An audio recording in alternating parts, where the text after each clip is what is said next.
kulan wada tashiya oo iskugu yimaadeenna qaar ka tirsan ururada bulshada rayidka uu soo qabanqaabiyey golaha badbaadada koonfur galbeed Soomaaliya ayaa ka dhacay Muqdisho.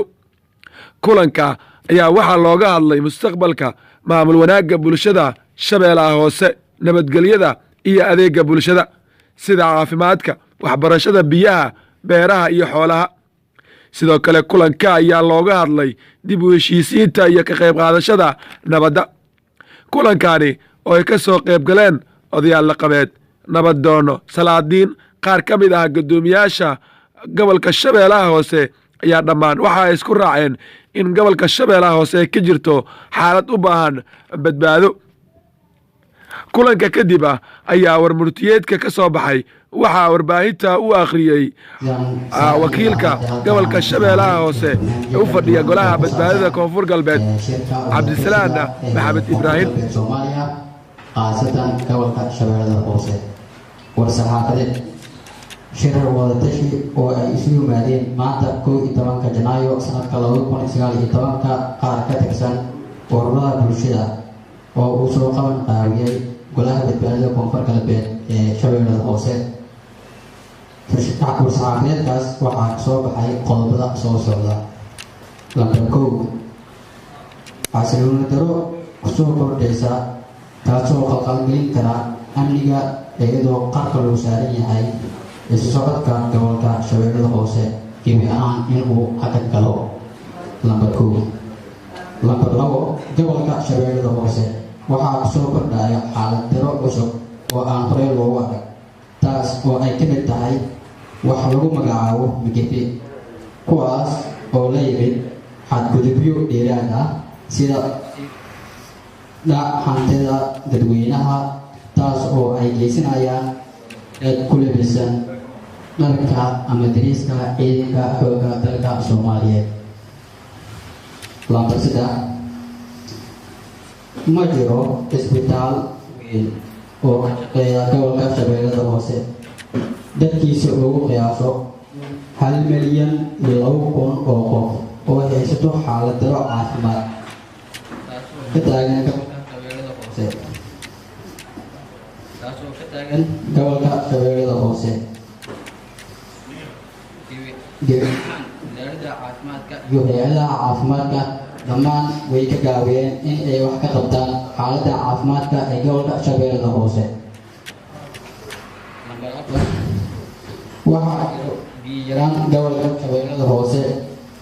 guud ahaan gobolka waxa uu ku tiirsan yahay webiga Shabeelle, sidaas darteed webiga ma gaaro guud ahaan degmooyinka gobolka Shabeellaha Hoose, gaar ahaan degmada Sablaale. kadib dowladii kacaankii dhexe markay burburtay waxaa meesha ka baxay kaabayaasha dhaqaalaha sida webiyada iyo buundooyinka iyo kanaalada. dadka degmooyinka Kurtuni iyo Sablaale ma gaaro gebi ahaan caaqil oo wax loo yaqaano biyaha waraabka ee beeraha. Lambar 5 xaaladda waxbarasho la'aan oo ay haysato gobolka Shabeellaha Hoose. sida aan hore u sheegnay, gobolka Shabeellaha Hoose waxaa ka jirto xaalad waxbarasho dari iyo goobaha waxbarashada oo yar awood. markii dowladii kacaankii dhexe ay burburtay iskuullada qaarkood waa la taleeqaystay. waxaa jira iskuulo yar oo private sector ah. dhammaan iskuuladii dadweynaha loogu talagalay halkaas ayay ka baxeen. taasi waxay sababtay in ay keento in la waayo waxbarasho oo tayo leh, mise afka qalaad wax lagu yaqaano quality education.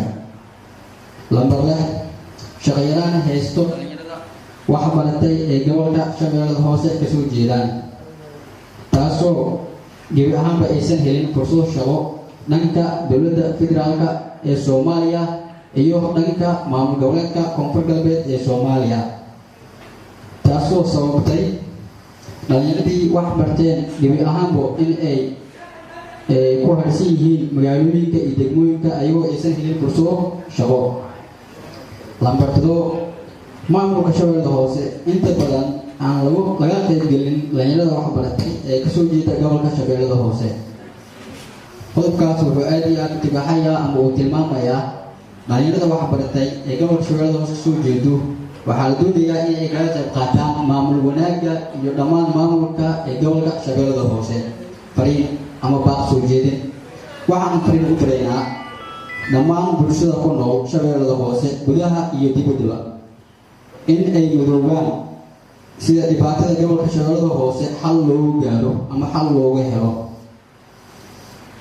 waa fariinta koowaad fariinta labaad in dowladda dhexe ee federaalka Soomaaliya ay wax ka qabato ciidamada ku libisan dharka dowladda kuwaasoo dhibaateynaya shacabweynaha ka soo jeeda gobolka shabeellada hoose iyo dadka ka safra gobolka shabeellada hoose lambar 3 waxaan kaloo fariin u diraynaa maamulka cusub ee koonfur galbeed ee Soomaaliya oo loo doortay mudane madaxweyne Cabdicasiis Xasan Maxamed Laftigreen maamulkaas cusub fariinta u dirayna waxay tahay in ay wax ka qabtaan xaaladda adag ee ku sugan yahay gobolka shabeellada hoose gaar ahaan dhinaca nabadgelyada ama amniga lambar 4 waxaan ugu baaqaynaa dowladda federaalka Soomaaliya kan maamul goboleedka koonfur galbeed Soomaaliya in dib loo dhiso ciidankii nabadgelyada ee booliska koonfur galbeed ee Soomaaliya ee laanta gobolka shabeellada hoose lana howlgeliyo saraakiisha iyo ciidamadii loo tababaray gobolka shabeellada hoose ee hore banaanka uga tagay mahadsanidii golaha badbaadada koonfur galbeed ee Soomaaliya qaybta shabeellada hoose waa mahadsan